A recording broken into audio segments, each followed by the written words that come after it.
Seedstars World. I'm here in Buenos Aires. The weather was amazing for a week and now it's pretty bad.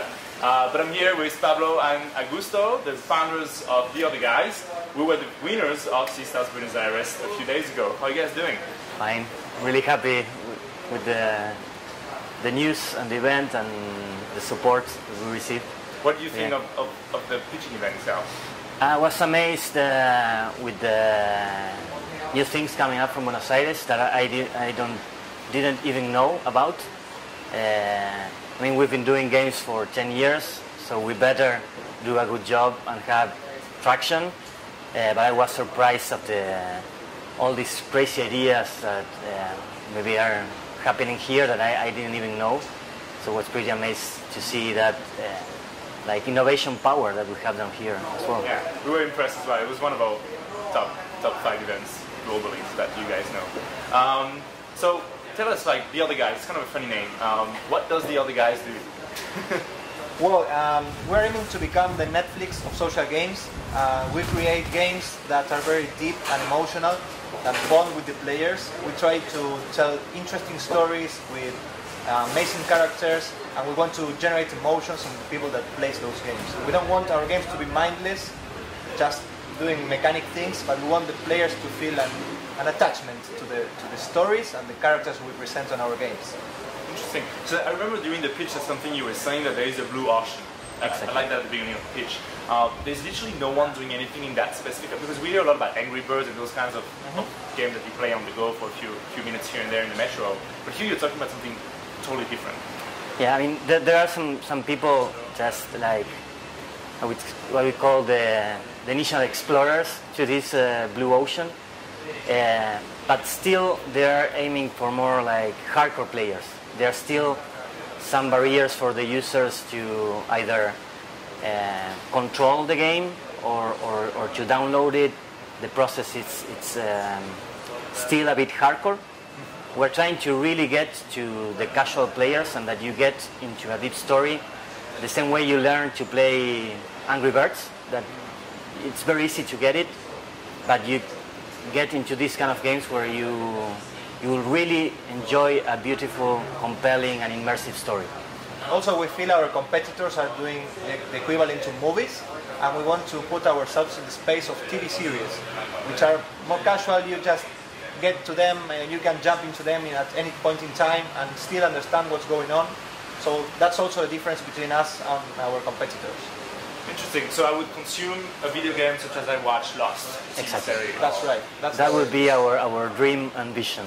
So who are the casual gamers? Who do you define as casual gamer? I would say that since Windows launched their initial place where you click Start Games and you start playing these pretty simple games like Minesweeper, Solitaire, and also when the Wii came up, or mobile devices, that really lowered the barriers of people that wouldn't consider gamers a few years ago, that now might even play more than us, that we are like the gamers. So it has to do with all these new demographics and ages that get into games. I would say, like, for example, our first game, our target audience is women 45 years old, that they even play more hours a day than us. So they are housewives or husbands, yes, or those kinds of yes. Yeah. So those are the gamers now. Those are those like casual gamers.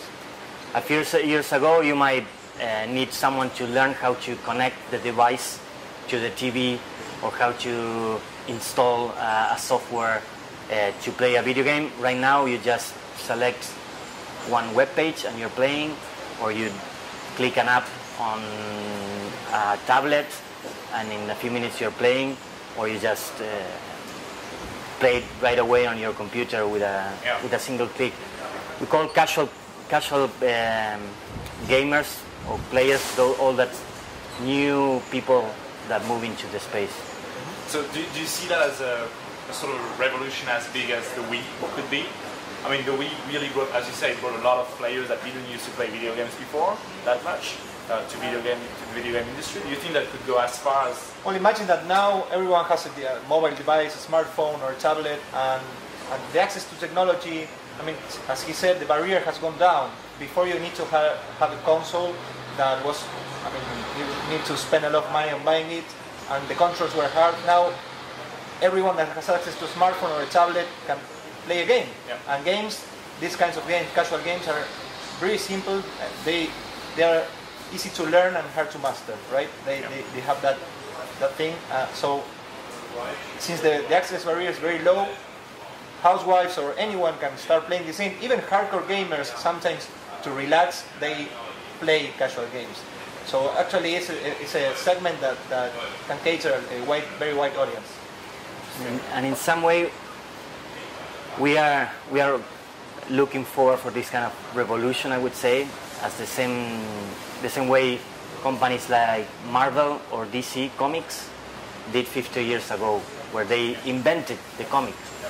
That maybe are people that didn't have too much time to sit down and read a very big book, and the way you need to approach to a book is kind of the same way you need to approach to a movie right now. Like you have to sit down. You're limited with time. Yeah, as well. and you have to like really submerge into that story and forget about everything that is around you. A comic you can just keep on reading in a more casual way. So we think that we might achieve this kind of revolution where we will invent a new kind of games, kind of like a format. A format that could be used by us and by others. One big part of our vision is to put together tools in the hands of other people that want to tell these kind of stories and use our tools to develop and release these new serial games or serialized games. Call of Duty meeting comic books. Exactly. Right, that would be amazing. And how big is the opportunity? How big is the market? Because a lot of people are getting crazy over the gaming industry, but how big really is the opportunity? Well, the gaming industry is surpassing the entertainment industry as years go by. And right now, imagine that everyone has a smartphone, and even more in developing countries, people are buying smartphones.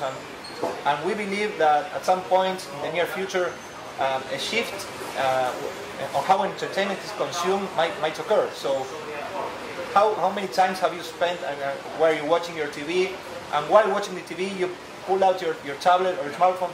That is going on much more than we think, and in the near future it will be much more common than it is now. So we believe that entertainment will gradually be shifted into mobile devices and wearable devices, and so the potential of the audience is anyone who wants to consume stories, which people have been doing since the beginning of times. Before they gather around the fire to tell stories, then that evolved, then came books, then came movies, TV, and we think interactive entertainment is the next wave. I mean, it's happening now, but in the near future we believe it will dominate everything.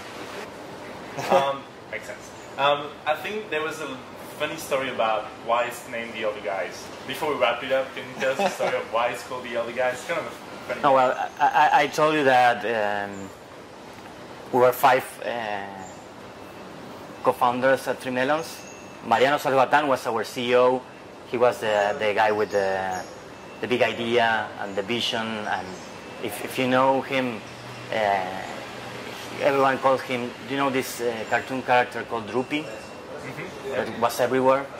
So he was a great networker, a great visionary. Pato Jutard was our CTO, and he has a lot of connections with Microsoft, and he was always traveling to the conferences and stuff. And the three of us, Nico, Augusto, and myself, we were with the team always at the office. We're at the HQ here in Buenos Aires. Yeah. And Mariano will tell us, there's this event late at night somewhere, and we say, no, okay, we're going to stay with the team working. So every time we went to a conference in the US, or where we meet with even with Playdom when they were acquiring us, they say, you are the other guys. The other melons, the other guys. Other melons. Yeah. So we said, well, it's your name. Yeah, we might use this name as as a name for our company if we ever It's a really cool start story. up. Also, again. it means you do something different from the rest. Yeah. And it has a lot of connotations. That You're the other guys in the video game Yeah. industry too. We're trying to be like, we are the George Harrison, Outsiders a little George Harrisons of the Beatles. I like that. You think big. I like that. Have you guys ever been to Switzerland? I had once, Yeah. yeah, but a long time ago, like 7 years ago, something like that. I would probably miss the conference because That's something more my important. Matilda, my first daughter, is expected from the That's a same good time. reason. That's what we accept. But we'll be supporting with diapers and Well, you change the diapers, Yeah. you'd be like cheering on them. cheering for the other guys. That's gonna be cool. So see you in Switzerland. See you. Thank you. That's gonna be really fun. And we'll see you guys. I like to do that kind of thing to the other guys. And maybe we can have the third other guys joining Yeah. us too to Come, say, Nico. to say cheers. He will be in Switzerland too. He's the shy one. He's the shy. He'll be there. I like that. Team building. Exactly. And we'll see you guys in 2 weeks in Sao Paulo for our next event and actually our last event of the tour. Ciao, ciao. Bye. Bye. Bye. Ciao.